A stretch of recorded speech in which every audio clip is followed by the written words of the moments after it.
Hi అండి. Good morning. ఇది హైదరాబాద్‌లోని పెద్దమ్మ గుడి. మొన్న రైల్వే ఎగ్జామ్ ఉంటే అటు నుంచి టెంపుల్ ఎళ్ళామండి. టెంపుల్ చాలా అంటే చాలా బావుంది. ఇది బయట వ్యూ అండి. ఆహ్, మీరు ఈ గుడికెళ్ళాలంటే అమీర్పేట నుంచి మెట్రో ఉంది. అమీర్పేట నుంచి పీ3 ప్లాట్‌ఫార్మ్ పీ3 ఎక్కి జూబ్లీ హిల్స్ నెక్స్ట్ స్టాపే పెద్దమ్మ గుడి. అటు నుంచి ఎళ్ళొచ్చండి మీరు. మీరెవరన్నా హైదరాబాద్ ఎళ్తే ఈ టెంపుల్ ఎళ్ళండి. చాలా అంటే చాలా బావుంది. అమ్మవారు టెంపుల్ చాలా అంటే చాలా బాగున్నారు.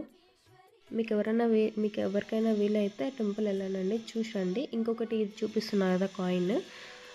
ఇక్కడొచ్చేసి మనం ఏదన్నా కోరిక కోరుకున్నప్పుడు అక్కడ కాయిన్ నిలబెట్టాలంట. నిలబెడితే మనం కోరుకున్న కోరిక నెరవేరుతుందంట. ఆ కాయిన్ నిలబడకపోతే కోరిక నెరవేరదంట. చూడండి కాయిన్ నిలబడ్డది. ఇక్కడ ఇది టెంకాయలు కొట్టే ప్లేస్. థ్యాంక్ యూ అండి. ఎవరైనా వెళ్ళండి. Thank you. బాయ్.